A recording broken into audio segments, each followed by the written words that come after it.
On today's Minute of the Apes, Caesar glances at his watch. Goal achieved, 12,000 steps.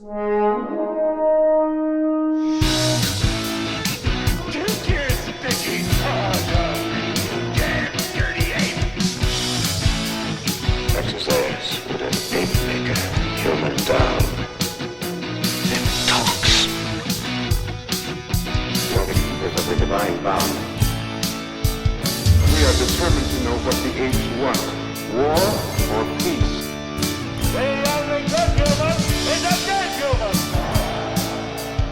And if it is man's destiny one day to be dominated, then oh please God, let him be dominated by such as you.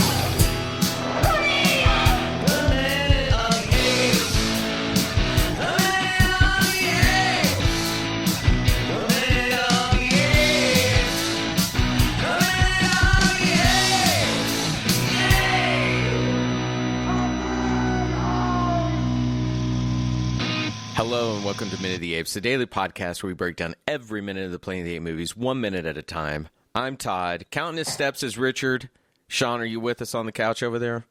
Yep. Well, I mean, I'm on the couch. Let's see here. My steps. I've got 908 steps in today so far.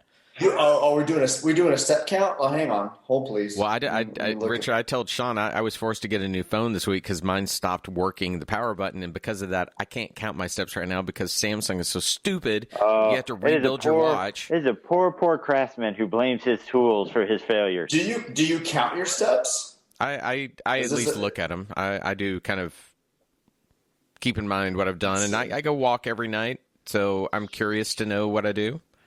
Oh, I have to go to Health and Fitness. I've got a new phone. Me too. Today I have that is 8:30 in the morning, and I have 8,254 steps in. Jesus Christ, Richard! I got up an hour and a half. I got up an hour and a half ago, and I have 908 steps in. I think I've walked from the kitchen to here. Outside to take the dog out, back to here. I think I'm right. I'm right in step with Sean. I literally got up, went and got my coffee. Guess what I did next? I played Star Wars Galaxy of Heroes. Then I took the dogs out. Then I came up here and I'm like, I've got probably around 1,000-ish steps. But Caesar's a different matter. So Sean, tell us what's going on with Minute 77 so the folks will know why we're talking about steps. All right, just a quick reminder. At some point, I might have to step away because of my wife's spinal surgery if she needs some help. All right, we're going to start Minute 77 with Caesar running and gunning and ends with an ape being restrained. All right, let's take a listen to Minute 77 of Conquest of the Planet of the Apes.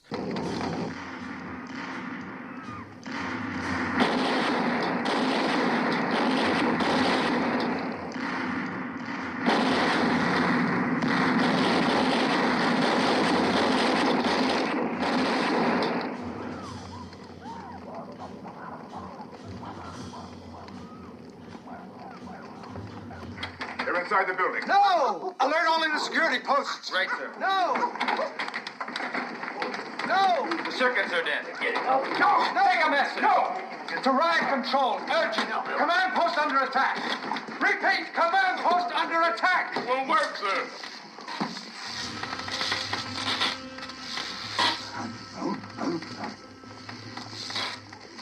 No!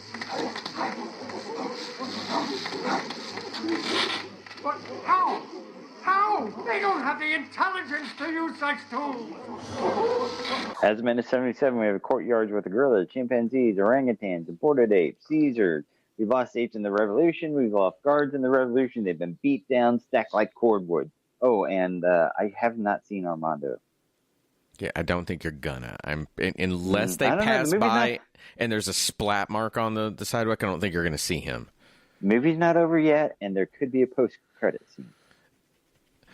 God, I hope not. I despise the post-credit scene, so I hope not. You just see a bloody hand come out of a pile of guards, and then Armando goes his way out, and he goes, Caesar! Okay, that would actually be, his death out of a window as a motivation for Caesar, and then him being alive at the end would be something that would happen in a comic book or a soap opera. I don't know about a movie. but that's very plausible in a comic book scenario, right? Yeah. Because characters never really nobody die. ever dies. Nobody ever dies. So they shot Alfred. Guess what? He's going to be back in 6 months, right? So yeah, Armando would be back in a comic book, if not this movie, in the next one. Yeah. Yeah. But in movies, it's not that quite so common to have the character just like, surprise. Well, I mean, unless it's like Palpatine in the new movies. Yeah. Nobody ever dies. You're seriously mentioning everything I hate. Post-credit scenes, Palpatine, and all the shit in the prequels. It's like, stop. Don't mention any more. A coconut. The taste is wonderful and the grit's terrible. Let's just go down the list of things that Todd hates. Let's go. You want some bananas, Todd? You know, last night Shelly's like, you know what I really would like? I'd love a banana split. And I'm like, oh, God. So it's like, how can you ruin? Could eat to begin with. How can you ruin ice cream? Put bananas with it. You know, it's like, all right. Well, for me, it's put nuts. I don't like the nuts. She's like that bananas. Too. It's weird. Nuts in a creamy thing or gross. Well, it sounds weird.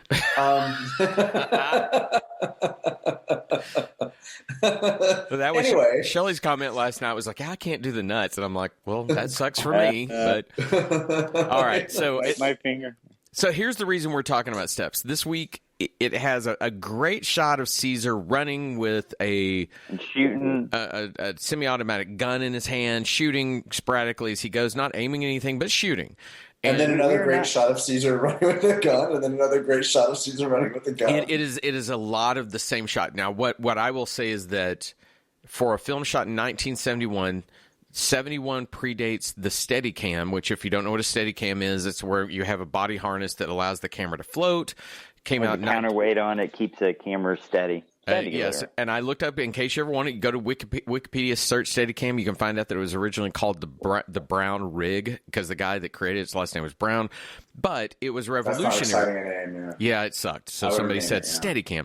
But it revolutionized film production starting in 1975, but it famously made its mark with things like Stanley Kubrick's The Shining, where they were able to almost float through that maze at the end. And you didn't have it here. And so when you start looking at how long of a run this is with him running, and even if that is on a dolly track or something. Well, it has to be on a dolly track. It has to be. And that is a shit ton of dolly track to lay. And when you lay dolly track, if you don't know, you have to put little wedges in it so that it's balanced, so it runs. But what I thought was, even if that is, Roddy, we're going to run, and I want you to run, and we're going to do this 3 and 4 times so that we have a lot of footage to cut back to like they do. Even if that's what they did, good Lord, that is a lot of dolly track, because, I mean, he's running at a good clip, and that's covering a ton of real estate. It would be so easy now for them to do it with a steady camera. Now they have all these other floating gyrus type things to allow cameras to do that. You could do it with drones. Back then, this was a huge setup, and what it makes me think was, why did they choose to do that big setup instead of what we talked about yesterday? Take the time to tell your story. Why is this shot so crucial that they set up this absolutely long-ass run to get him running? You could flip this and have him running towards the camera, and you wouldn't need to move. I do like the lighting and the smoke. I do too. It makes it look like it's kind of a war scene that he's moving through and he's running through it. They do, I think, 2 cuts or 3 moments where we kind of clip back to him running and back to him running again. Right. And each of those times, between him and the guard. Correct. And each of those times, the background is slightly different, so it looks like they're almost resetting a little further back, and then so it doesn't look seamless. To me, as gorgeous as it looks of him running and shooting, as gorgeous as it looks, it honestly looks like the editor dropped a clip on the floor, picked it up, put it back in, dropped it, realized there was a piece on the floor. It almost looks like a mistake. The cuts almost look like he was meant to using 1 or 2 of these and not all 3 of them. Well, I think that's part of the best parts of each take. And, well, I think that's what bothers me too. I'm sorry. The background is just not seamless. Well, that's again what bothers me is whether that's that their setups changed and they moved the dolly track, or that they just set up 40, 50 feet of dolly track, which is an absurd amount of a run. And I don't know that you do that. But why was so much time set on the shot? Because I agree with you. It is a beautiful shot. It's very powerful for Caesar. Yeah. It's composed well. The texture with the lighting, with the smoke is great. When it countercuts to the guards with their shotguns, which, again, firing from a distance with a shotgun, unless you're shooting ducks and things like that, is not the most efficient way to deter someone. Yeah. But Caesar, who has, as far as we know, zero training with a gun, can take them out from a long way away. From a long distance, yeah. Takes him down. It was kind of like, I was like, that's impressive. And he's shooting from the hip too. He's not, stopping and aiming he's down running the barrel. And gunning. Yeah. He's just bang, bang, bang. So it's a little implausible. But I also love the shot of the guards. You've got a phantom light source, but here you are in an industrial living area, so you can say that light source being phantom is one thing, but it could be coming from some spotlight back there. But the smoke coming across it allows it to really put a haze. It's fantastic, but I just don't understand why they thought this was so crucial to set up all this stuff and to ignore the previous minute. So real quick, Richard, in your version, you didn't see the apes getting blood splatted on their face whenever they first showed up against the guards, right? Where it looks like Sherman William paint. Right. All right. So in this version, there's not a whole lot of blood. Earlier, right? Yeah. Yeah. So the guards, I'm just noticing they don't have squibs or anything on them. So there's a possibility that they just faked getting shot. So they could just go, oh, shit, there's an ape revolution. Fall down, Jerry, fall down. We're dead. Play dead. Well, I'm thinking that Caesar's just a badass with that gun, and he took him out. The ape thinks he can shoot us. He hasn't hit anything. Just fall down. That would be funny in The Simpsons if they did something like that. That would work. Yeah. Is this I'm sorry, Richard, go ahead. Go ahead. Well, so this is we get the moment where they run down the stairwell, right? The stairwell, and we cut back to the farm. Is the lead into the command center? Yes. Right. Yep. And it's just very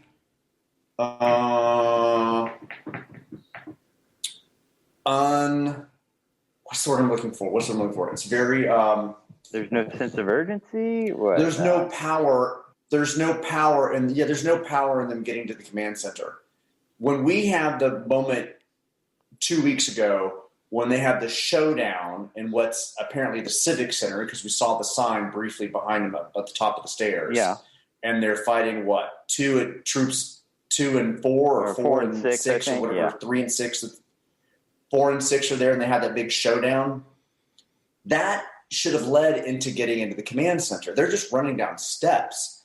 This is really just kind of not the word I'm looking. It's not powerful. It's on crap. Why am I losing my vocabulary? No, I think you're onto something, and I think that what I found odd about it is when you in visual language, when the apes run away from us and down. They aren't a threat to us. They aren't intimidating. Right. If that had been shot from down in the stairway where they're coming at us, down almost like ants pouring in, then I think that's exactly it. That it loses all power of the story it's trying to tell. Now that we're on the side of the apes, but we're given the visual information that they're going away and they're not threatening. And then when we cut inside the command center, to me it was almost flat. Like, well, why are they worried? Because they were running away from me. You have to keep up those visual metaphors so that those kind of things happen. Right. Do you want me to tell you what Dane had for this, or do you want to go? No, please tell us. Running dodges, Caesar's commander group reach the safety of an entry ramp to the command post building. Gunfire cuts down one ape just before he reaches the ramp. A guard, then he tells us the assault on the command post, and he wants quick shots. A guard running up the ramp fires at Caesar, hits another ape, is felled by the busboy's thrown cleaver as they run over his body. Another guard outside the door is strangled from behind by the hairy fingers of an ape. Lisa, trying to escape, is hauled back, bludgeoned unmercifully as an example. Caesar opens a circuit control box, rips out the wires. The command post goes black. Pull back to show Breck's frightened face. Caesar's group cuts down 2 more guards at the entrance to the command post and bursts inside. A bloody fight ensues, gun knives, hand grenades. A guard about to bludgeon Caesar from behind is dropped in his tracks by Lisa, who merely gives him a ladylike tap on the collarbone. Caesar smiles at her approvingly and smiles back. McDonald being born to the ground by two crazy gorillas is saved by Caesar's intercession. That's getting into later minute. Yeah.